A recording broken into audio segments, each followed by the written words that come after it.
We talk so much about mental illness and how to deal with mental illness and mental disorders and all these bad behaviors and stuff, but what about mental health? What about good mental health? How do we maintain that? I mean, when you think about it, isn't basically healing from mental illness and mental disorders and dealing with it and recovery and all these terms that we use, isn't it really all about getting towards good mental health? Isn't that the goal? I think when we think about like good physical health, we have a general idea of what that means, like a pretty decent body, like a body that functions, that, we can like get up and, we might get sick every now and then, but we generally can do the things we need to do throughout the day.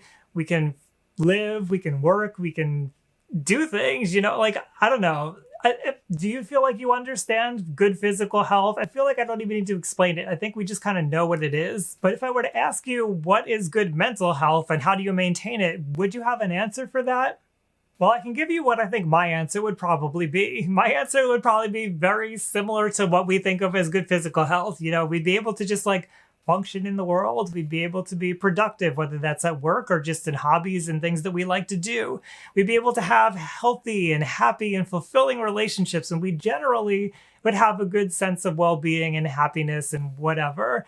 We'll still have moments where we're not so great, where we lash out at people. We'll still have trouble with work sometimes. All that's normal, but generally, day to day, things are going pretty smoothly. So how do we do that? How do we maintain that level of mental health? For some people, it seems to just come naturally. That's just the way they live, and good for them, great for them. Maybe they're doing things that they don't even realize that they're doing them that help them to stay at that level. For other people, however, especially if you do have a mental illness or a mental disorder, those things can be really challenging and you may have no clue where to even start. So I just wanted to give you some ideas of how to maintain some good mental health. I think that one of the first things that we need to do is recognize the role that our body plays in our mental health. We think of mental health sometimes as this invisible, otherworldly thing that swirls around, but it happens within our body. It happens in our brain. It happens in the way that we experience things, in the way that we sense things, in the way that we feel emotions. So it's important for us to get in tune with our body and really listen to what our body is trying to tell us.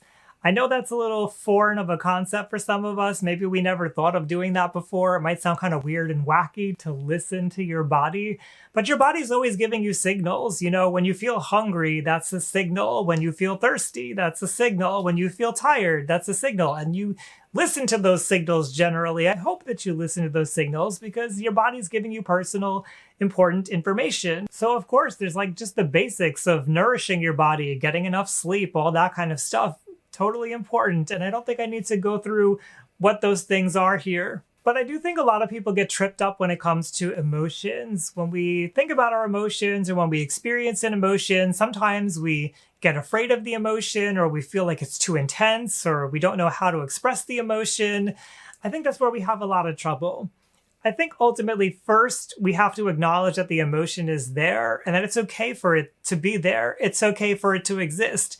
It's a natural part of your body. Your body is functioning the way that it should. Now, I do realize that for some disorders, the emotions are a little too intense. They are a little out of whack, but in order to know that they're out of whack, you first have to acknowledge that they exist and acknowledge what they feel like. A lot of us might try to push our emotions to the side or ignore them for now. And, sometimes that's a healthy coping strategy and it can be useful to kind of temporarily just push things away just for the moment and we'll get back to them later. But when that becomes the way that we chronically deal with our emotions, it's not going to work. Your emotions live in your body, and when they're not expressed, when you don't work with them, when you're actively working against them by pushing them down, that's when you start to maybe see some physical symptoms happening in your body. You might find that you're more fatigued than normal, or you can't focus on things, or you just generally are not coping well with life because those emotions are there for a reason. They're important. So to maintain good mental health,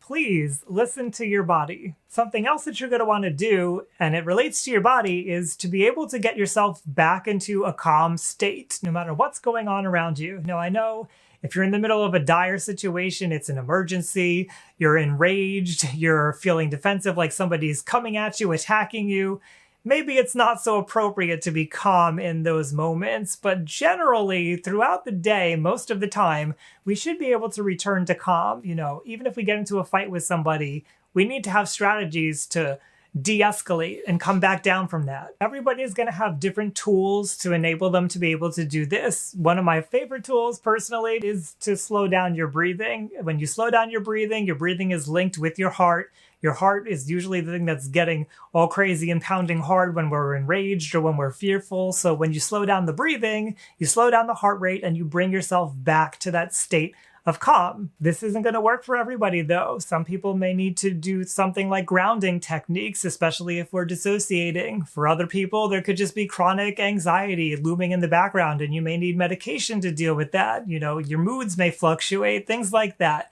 So if you find that you have difficulty feeling calm, look for strategies. If you can't find strategies, go in and see a therapist, talk to a professional, talk to other people who have similar problems that you do, and find a way that you can get yourself back to feeling calm, because living at that high state of anger and frustration all the time is not healthy. I think another great way to maintain good mental health is to find ways to give yourself space and time to deal with things.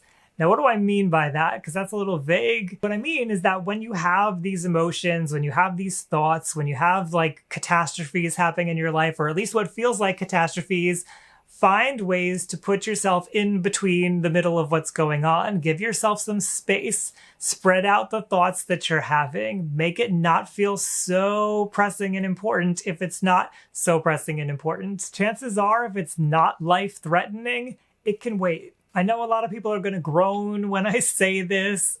Whatever. Meditation is something that can help you to put some space in between your thoughts and make you feel like you have more time. Because I know a lot of us have that thing in our heads where we're like, I don't have time for this. I don't have time.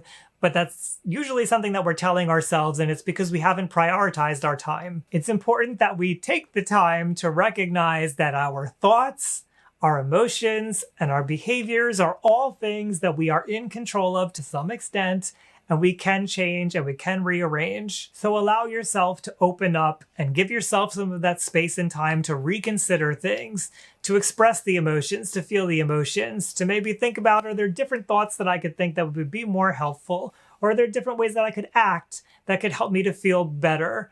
That's what's going to help improve your mental health. Something else that you can do is to start planning things ahead. I know a lot of us have difficulty with this. Maybe start working on it. Start getting like a calendar together, or even if you don't want a calendar. I know this is something I had trouble with, so believe me, I totally get it, but it feels so much better, and it feels like it's such a weight lifted when you know what's coming ahead of time and you know that you've prepared for it. So start thinking about like what's going to happen tomorrow that I need to be prepared for. What's going to happen in a week? What's going to happen in a month? How can I prepare for that?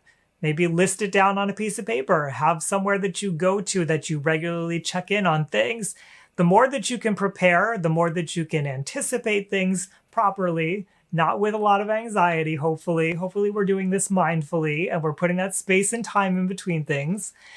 The more that you can prepare, the more that you can feel capable and feel like you can handle whatever is coming your way. And this way, it doesn't feel like all of a sudden like a surprise got thrown into your life and now you're all out of whack and you don't know how you're going to do this thing, and this thing because this new thing came in and totally shattered everything else. So as much as you can, as much as you possibly can find that space and time to prepare for what's coming in your life. This may mean that you have something really large coming and it looks scary.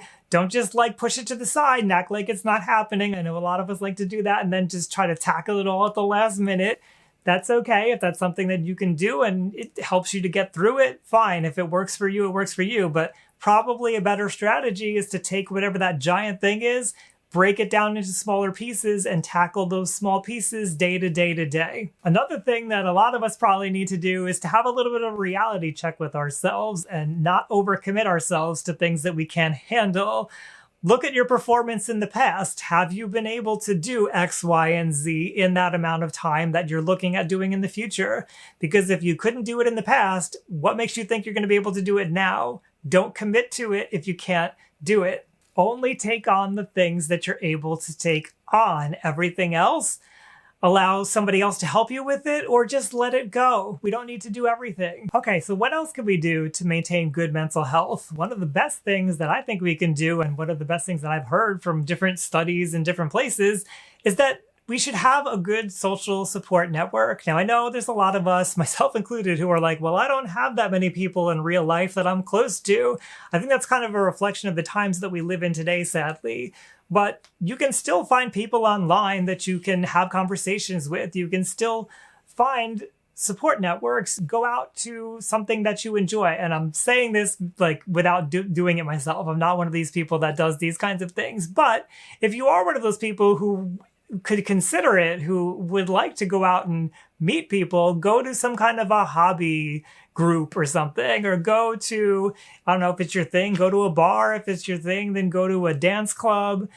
Go out to social situations, look for social situations, go online and see what's going on in your area. Maybe go out to a garage sale or something, anything that puts you among other people. Even if you just go to the store, just so you're around people, I think that helps. It helps to be connected to other people. But do try to have closer relationships with people than just, strangers and coworkers and whatnot. All those people are important in your life, but it's good to have those closer, intimate relationships. And what you want to do is make sure that you choose people who you feel comfortable around, who actually listen to you when you talk, who want to have those deeper conversations with you, who ask, how are you doing, and actually want to talk about it. If you don't get the feeling that you're comfortable or you're supported by other people who are supposed to be having intimate relationships in your life, close friendships, things like that, then maybe it's time to get rid of some people from your life, because ultimately those types of people who aren't listening, who don't care about your emotions, who dismiss you, who put you down, who make you feel bad, they're not good for your mental health. And it's really not worth sacrificing your mental health to keep somebody like that around. And really, you're just reinforcing their bad behavior, not only towards yourself, but towards other people in their life. So make sure that you express yourself and stick up for yourself and let those kinds of people know how you feel, and let them know that it's not appreciated. And if they don't change, if things never get any better, then have the self-value to say, thank you, but no thank you. I'm not going to be around you anymore. I will add a little exception here that you should have some people in your life who challenge you every now and then. You shouldn't just surround yourself with people who agree with you on everything. You shouldn't surround with yourself people who always make you feel good, because sometimes maybe you need a reality check. Make sure you have friends around who will give you that reality check. Another thing that we can do to maintain good mental health that I really think not enough people do is to just have periods where you regularly check in on your mental health. Ask yourself how you're doing. How did you handle yesterday? How did you handle this past week? How have you been handling the last couple of months? Have you been getting enough sleep? Have you been eating and drinking okay? Have you been feeling overwhelmed? Have you been doing great? Do you acknowledge when you do great? Do you acknowledge when you accomplish things? Do you celebrate those things? When something's not going so well, what happened that you think it didn't go so well? What could you have done better? Ask yourself those questions. Look into it. Dig a little bit deeper. And don't get lost in criticizing yourself, because that's not productive and that's not helpful. But try to figure out what maybe went wrong and what else could you try. Also, I think it's really important to be regularly expressing yourself, like day to day, all the time. So whether that's something like talking with other people, just letting people know how you feel, saying what your opinions are on things, maybe if you don't have people around for the day, writing it down, putting it up on social media if that's your kind of a thing, whether private, public, it really doesn't matter what you do. It's up to you. Maybe you don't feel like saying things directly. Maybe you make a piece of art, or maybe you express yourself by getting involved in a sport and going out and playing. Maybe you box and you punch things, like whatever your thing is, just go ahead and do that. Make sure that you're tapping into what feels good and what feels right for you and express it. And of course, it's always a good option to consider therapy, because a therapist can do a lot of these things for you. They can regularly check in on your mental health, ask you how you're doing, maybe point out some areas where you could use some improvement. Like all of this, a therapist can help facilitate. What are some of your tips for maintaining good mental health? I'd love to hear those. Leave them down below in the comments. The holidays are coming up. I have a store over on Amazon if you're looking for some mental health gifts. Go ahead and check that out. Also, the next video should be my 500th video. Maybe it will be coming out Friday, maybe Monday, depending on when I'm able to handle things. I got to check in on my own mental health, so look out for that soon.